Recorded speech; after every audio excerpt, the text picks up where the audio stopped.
गीता का भगवान कृष्ण नहीं शिव है, इसकी समझानी जब बेसिक में दी जाती है तो सतयुगी कृष्ण ही साकार में बताया जाता है। और यह एडवांस में जब दिया जाता है उसका स्पष्टीकरण, तो सतयुगी कृष्ण के बजाय संगमयुगी कृष्ण ही दिखाया जाता है। संगमयुगी कृष्ण? गीता का भगवान साकार में संगमयुगी कृष्ण नहीं हो सकता। गीता का भगवान साकार में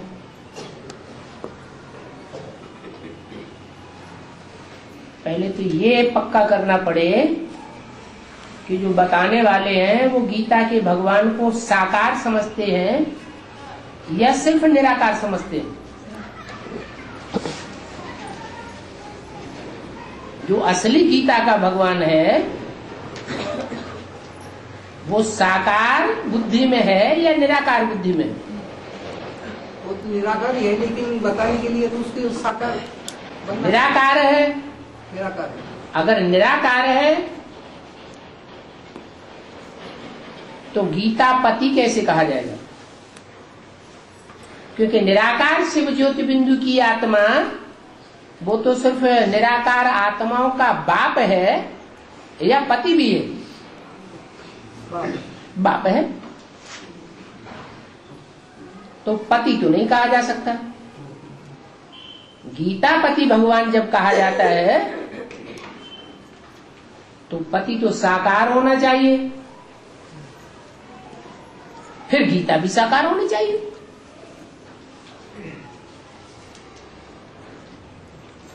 कि दोनों निराकार हो तो चलेगा? नहीं। गीता ज्ञान सुनाने वाला भी साकार चाहिए, क्योंकि भक्ति मार्ग में उसको रथ दिखाया गया है?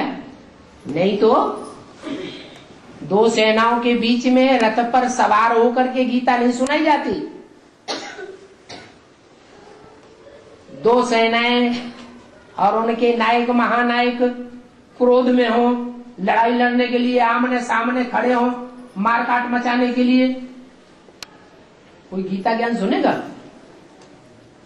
तो ऐसी बात तो है नहीं। यहाँ तो जो ब्राह्मण बच्चे हैं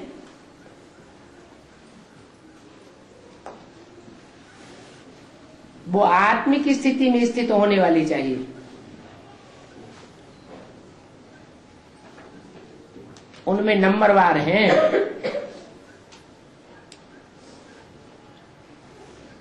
पूरी आत्मा के ऊपर और परमात्मा बाप के ऊपर निश्चयवान है, और कोई ऐसे हैं जो निश्चयवान नहीं है। अगर समझते हैं कि परमपिता परमात्मा बाप निराकार है, बिंदी है, सदैव साकार कभी होता ही नहीं, तो उन्हें निश्चयवान कहें या अनिश्चयवान कहें? फिर तो अनिश्चयवान हो गए। निश्चय बुद्धि तो कहा ही तब जावेगा जब निराकार को साकार में वेरीफाई कर ले बुद्धि।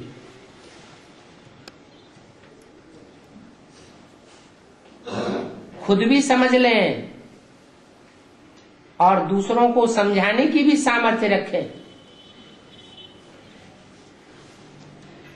तो साकार भगवान है और वही गीतापति भगवान हो सकता है,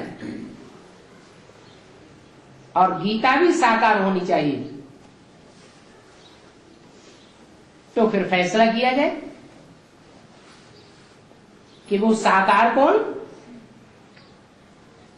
जो गीतापति भगवान है, और वो गीता माता कौन?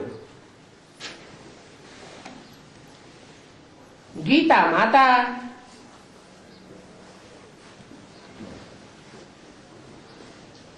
दो प्रकार की साबित हो जाती है। गीता तो है, लेकिन एक है सच्ची गीता और एक है झूठी गीता।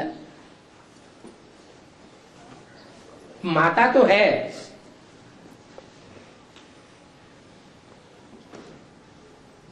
एक सच्ची माता और एक झूठी माता।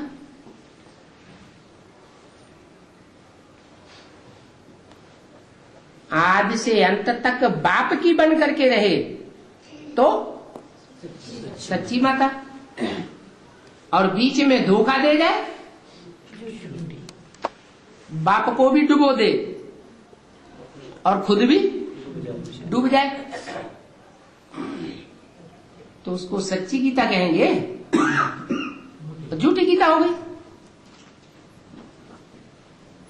पार लगाने वाली हुई या डुबोने वाली हुई? डुबोने वाली हो गई। डुबोने वाली है, पार लगाने वाली नहीं है, तो पार्वती कहेंगे? है? नहीं कहेंगे। विषय वैतरणी से पार लगाने वाली गीता चाहिए। और ये ठेका भगवान आकर के माताओं को देते हैं, पिताओं को देते हैं, कुमारों को देते हैं या कुमारियों को देते हैं पार लगाने का।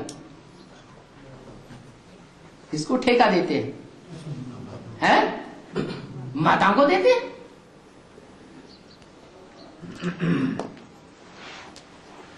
माताएं को स्पेशल बताया है, स्वर्ग का गेट खोलेंगी।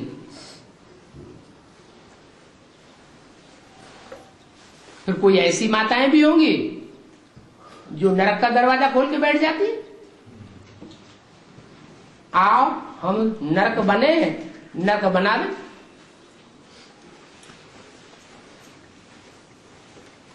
तो वो सब हो गई झूठी गीताएं, जो झूठा धंधा खोल करके बैठ जाती है। और जो आदि से अंत तक एक बाप की बन करके रहती है, वो स्वर्ग का गेट खोलने के निमित्त बनती है। उनको कहा जाता है सच्ची गीता। तो बेसिक नॉलेज में सिर्फ निराकार का ज्ञान दिया जाता है, आत्मा परमात्मा का, या साकार की भी पहचान बताई जाती है।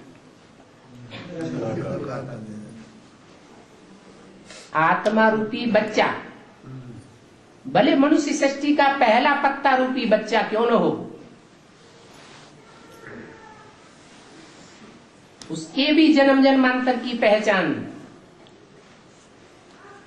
भले थोड़े ही जन्म क्यों न हो, लेकिन बच्चे की भी पहचान,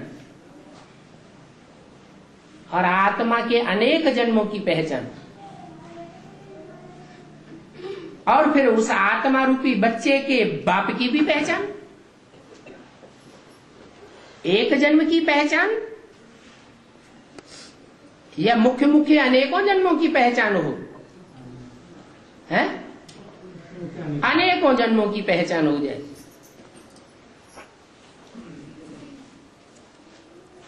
तो जब जन्म की बात आती है, मरण की बात आती है, जन्म मरण के चक्र में आने की बात आती है, तो गीता का भगवान भी साकार होना चाहिए, माता भी साकार होना चाहिए, और बच्चा भी साकार होना चाहिए। तो बेसिक में तो मानते ही नहीं है साकार को, और एडवांस में तो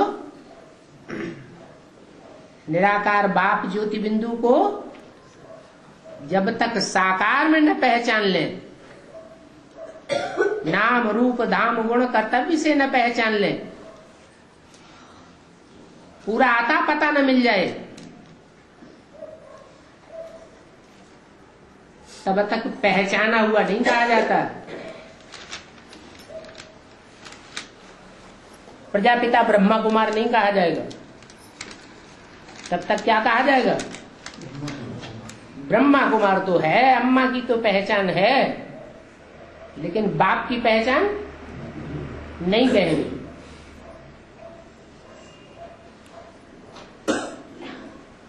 मनुष्य जीवन का दोष माना जाता है कि कोई बच्चे को अपनी बाप की पहचान न हो और मां की पहचान हो। जब भी पूछा जाए परिचय, तो कारण किसका परिचय भी देता था? है? माँ का परिचय देता था।